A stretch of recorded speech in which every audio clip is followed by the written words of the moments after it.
Das obere Schloss Greiz ist das Wahrzeichen der thüringischen Stadt Greiz. Die ersten urkundlichen Erwähnungen einer von den Vögten von Weida und Plauen errichteten Greizer Burganlage fallen bereits ins 12. Jahrhundert.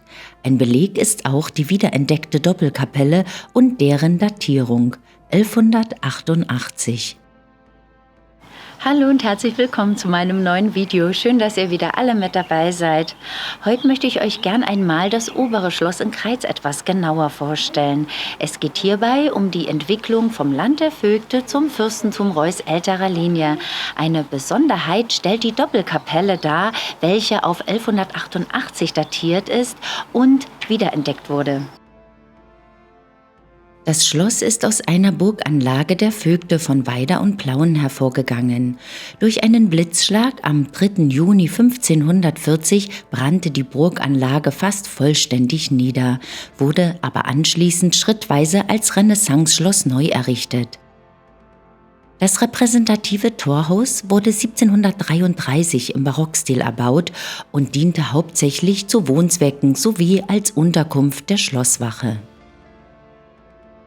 Die Erhebung in den Reichsgrafenstand 1678 gab Anlass, das Schloss zu erweitern und die Gebäude in der Folgezeit zu verändern.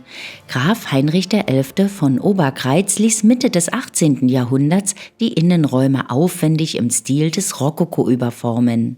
Nach 1809 wurde das obere Schloss als Regierungssitz genutzt, während die Fürstenfamilie im unteren Schloss wohnte. Das ehemalige Kassengebäude 1745 erbaut, diente als Kassenamt und Wohnhaus für höhere Bedienstete. Eine Wagenremise befand sich im Erdgeschoss. Im Dreiecksgiebel befindet sich das reußische fürstliche Wappen. Unter dem mittleren Fenster der oberen Etage ist ein Schmuckbild mit den Initialen von Heinrich XI. Zu sehen.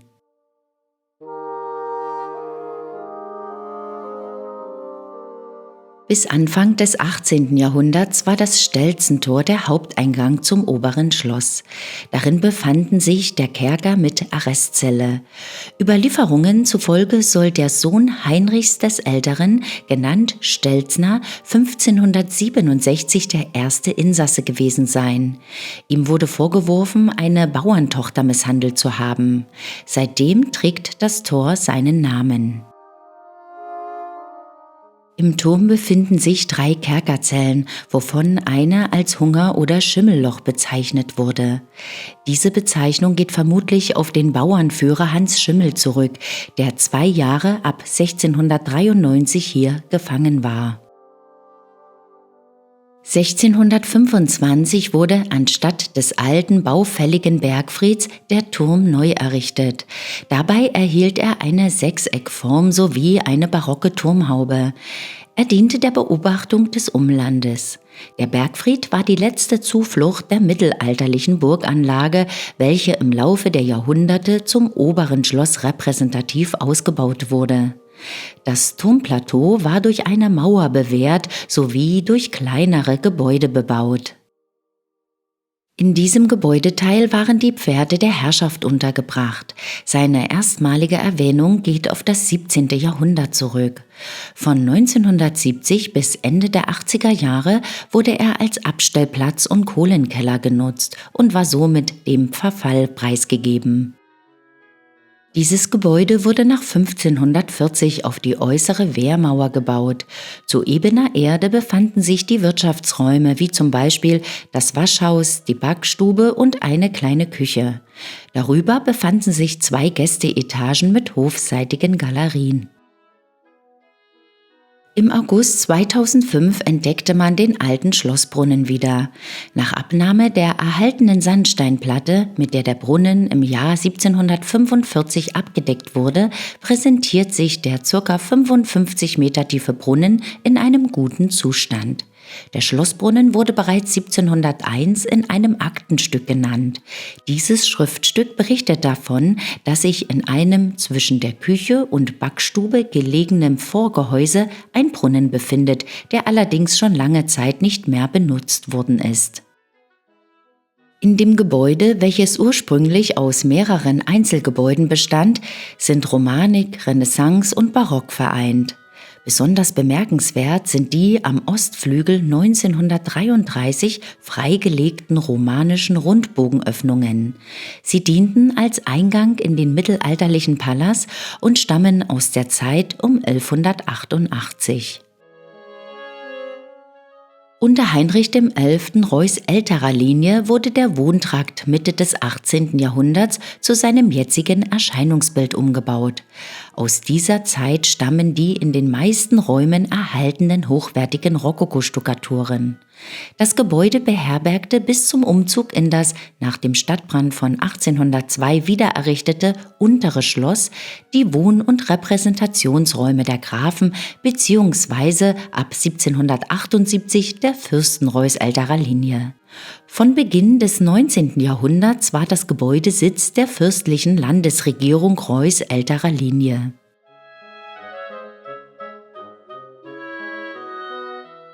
Das Treppenhaus wurde Anfang des 19. Jahrhunderts als Zugang zum Turmgarten und zu den Obergeschossen an die Ostfront des Schlosses angebaut.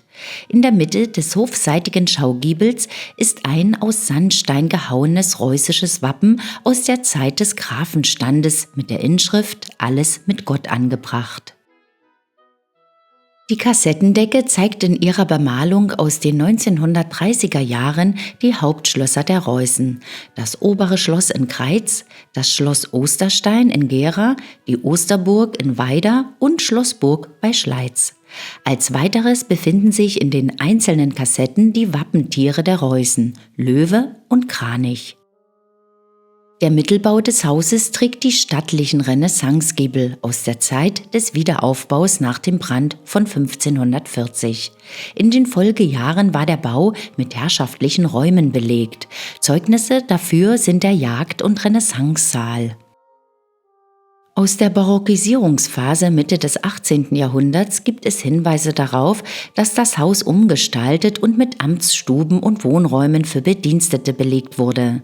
Ab dem 19. Jahrhundert wurden die Räumlichkeiten durch die Landesregierung genutzt. Später lebte in diesen bis zu ihrem Tod die Kreizer Puppenmacherin Brunhilde Einenkel.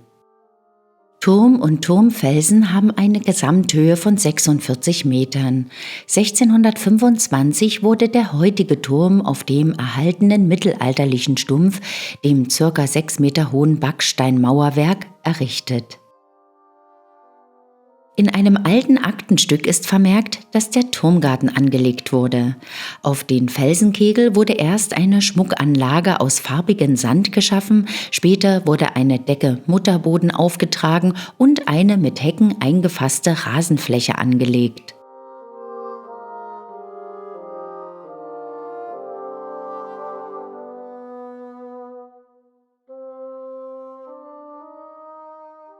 An der oberen Schanze sind an der Südwestseite des Hauptgebäudes ein Turmfragment und Mauerreste der ehemaligen mittelalterlichen Wehranlage erhalten geblieben.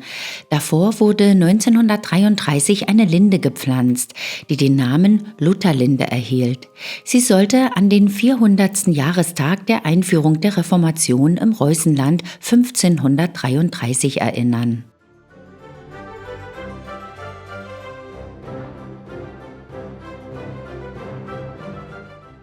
Unter Graf Heinrich XI. Von Oberkreitz entstand 1751 unterhalb des Oberen Schlosses der Schanzengarten im französischen Stil. Zentraler Bezugspunkt der Parkgestaltung wurde der Pavillon mit seinem halbkreisförmigen Grundriss. Im 19. Jahrhundert nutzte Fürstin Gasparine, Witwe Heinrichs XIX., die kleine Parkanlage, die nach ihr als Gasparinengarten bezeichnet wurde. Die Inschrift am Friesstreifen bedeutet, nach dem Brand entstand an dieser Stelle durch Heinrich XI. Reuß zur Ergötzung dieses Lusthaus im Jahr 1751. Zu den herausragenden Besonderheiten im Oberen Schloss gehört die romanische Doppelkapelle aus dem 12. Jahrhundert, die bei Restaurierungsarbeiten wiederentdeckt wurde. Die Kapelle zu Kreiz bildet einen bauhistorischen Beleg für die herausragende Bedeutung der Kreizer Burganlage im ausgehenden 12. Jahrhundert. Die untere Kapelle wurde vorrangig von der Burgbesatzung als sakraler Ort genutzt. Der darüberliegende obere Kapellenraum diente bevorzugt dem Burgherren und seiner Familie zur täglichen Andacht. Was ist eigentlich eine Doppelkapelle? Die Doppelkapelle ist ein zweigeschossiger Bau mit übereinander liegenden Kapellenräumen. Dabei handelte es sich überwiegend auch um ein Statussymbol. Doppelkapellen waren bislang von den Burgen der Thüringer Landgrafen oder von kaiserlichen Anlagen bekannt. Vom unteren Kapellenraum sind der Chor mit gegenüberliegenden Sakramentsnischen und die Gewölbeansätze für den Triumph und den Apsisbogen zu entdecken. Der spätgotische Flügelaltar stammt aus der Kirchgemeinde Fraureuth. 1733 wurde die dortige Kirche durch einen größeren Neubau ersetzt. An die Stelle des hier zu sehenden Flügelaltars kam ein barocker Kanzelaltar, der durch Graf Heinrich VI. Von Unterkreitz mitfinanziert wurde. Hauptfigur ist Maria, dargestellt als Himmelskönigin mit der Krone auf dem Haupt. Sie steht auf der Mondsichel und trägt das Jesuskind auf dem Arm. Rechts von ihr steht Johannes der Täufer, links ein Bischof. Die beiden Seitenflügel zeigen Skulpturen der heiligen Katharina und der heiligen Barbara. Im unteren Teil des Altars sind 3 weitere Heilige dargestellt: Dorothea mit dem Blumenkorb, Margareta mit dem Drachen und eine weitere Frauengestalt.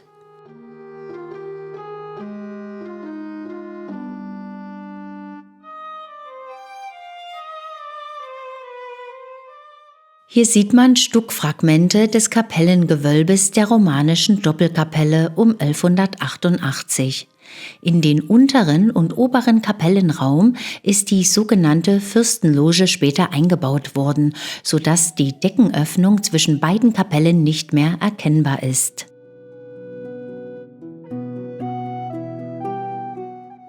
Die Burganlage zu Kreiz wurde im Laufe der Jahrhunderte durch den repräsentativen Bau des oberen Schlosses überformt.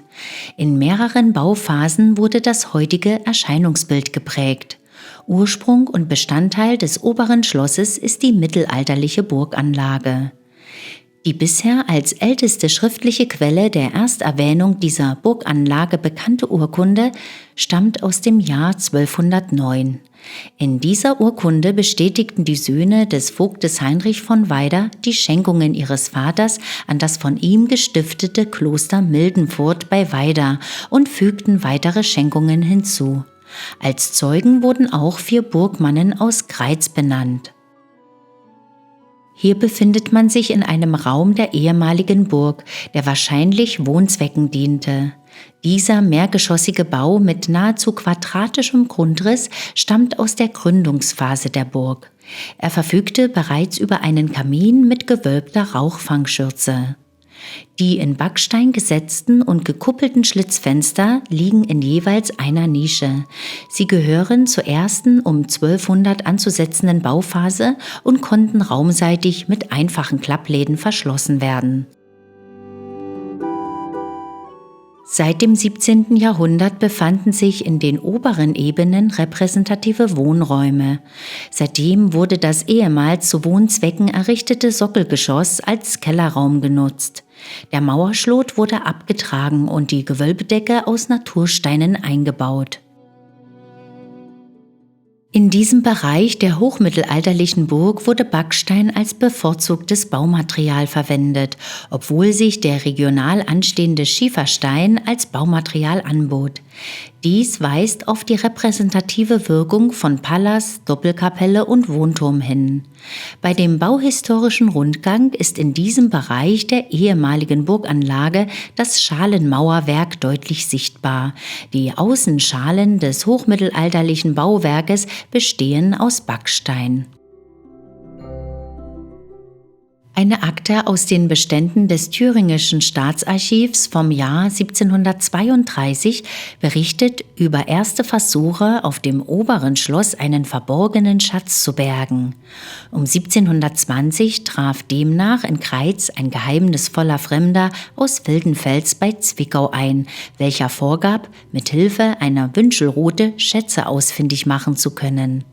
Schon bald darauf wurde auf Befehl des Oberkreizer Grafen im sogenannten Bierkeller mit der Grabung begonnen, in der Hoffnung, einen Kasten voll Geschmeide und den sagenumwobenen silbernen Sarg zu finden. Nach mehreren Versuchen an verschiedenen Stellen wurde die Suche allerdings ergebnislos eingestellt.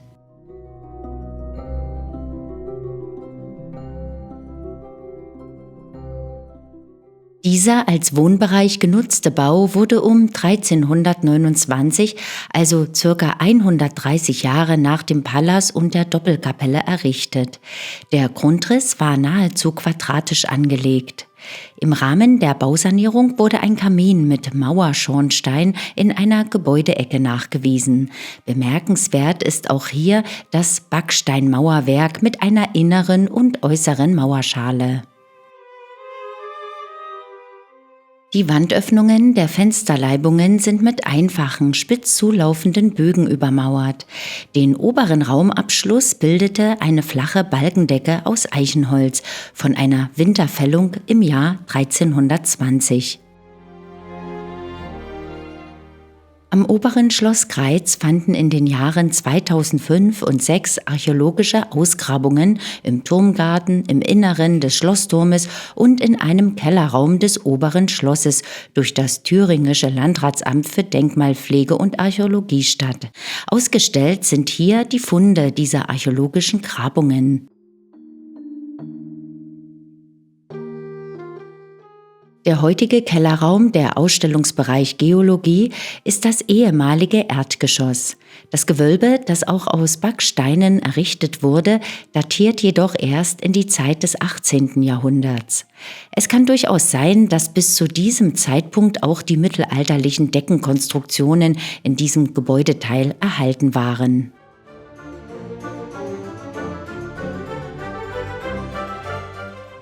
Prachtvolle Möbel, aufwendige Raumgestaltungen, höfische Kleidung und ein Dokument von großer historischer Tragweite.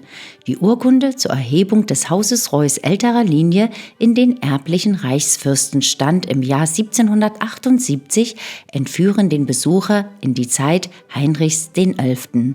In das 18. Jahrhundert.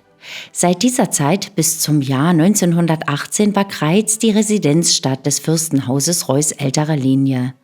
Heinrich ist die Umgestaltung des oberen Schlosses zum fürstlichen Herrschaftssitz und die Errichtung des Kreizer Sommerpalais sowie die Gründung der Hofbibliothek zu verdanken. Hier befindet man sich vor dem Zugang zum oberen Kapellenraum der romanischen Doppelkapelle aus dem 12. Jahrhundert.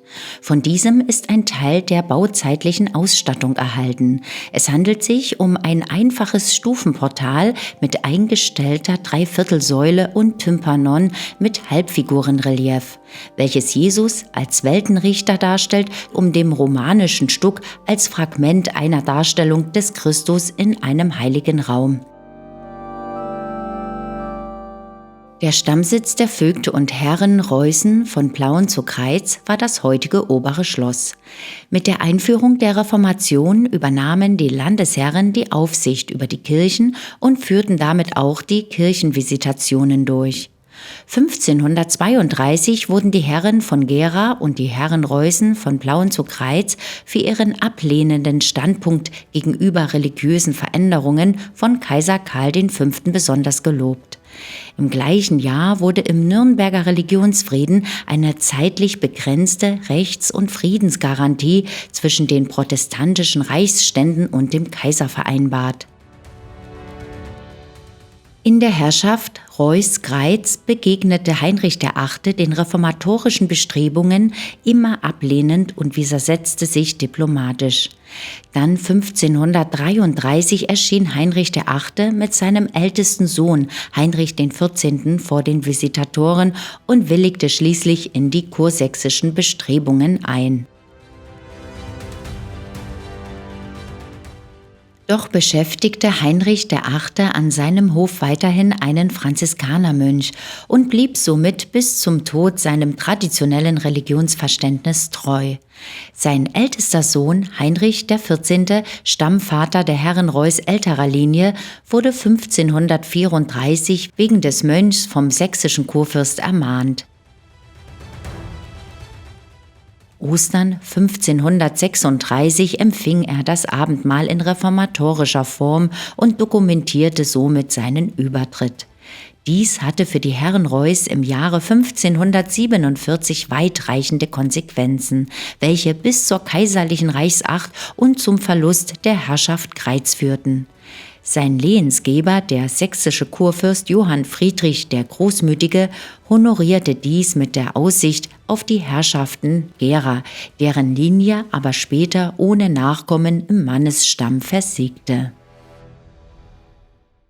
Burggraf Heinrich IV. zu Meißen aus dem Hause Plauen erbte kleine Herrschaften in Böhmen und erwarb die Gunst des Königs von Böhmen aus dem Hause Habsburg. Ferdinand I. war der Bruder des römisch-deutschen Kaisers. Nun meldete Burggraf Heinrich IV. zu Meißen aus dem Hause Plauen Erbansprüche für die Herrschaft Gera an. Dieser Erbrechtsstreit konnte erst 1537 durch den König von Böhmen bei dem sächsischen Kurfürsten beigelegt werden. Die Herrschaften Gera sollten zu gleichen Teilen vergeben werden und Burggraf Heinrich IV. Musste bei Antritt des Erbes eine hohe Abfindungssumme zahlen. Das Vogtland wurde durch ihn im 16. Jahrhundert entscheidend geprägt und politisch verändert. Burggraf Heinrich IV. zu Meißen aus dem Hause Plauen verfügte über zunehmenden Einfluss am böhmischen Königshof. 1540 wurde er Rat des Königs von Böhmen. 2 Jahre später erfolgte die Berufung zum Oberstkanzler von Böhmen.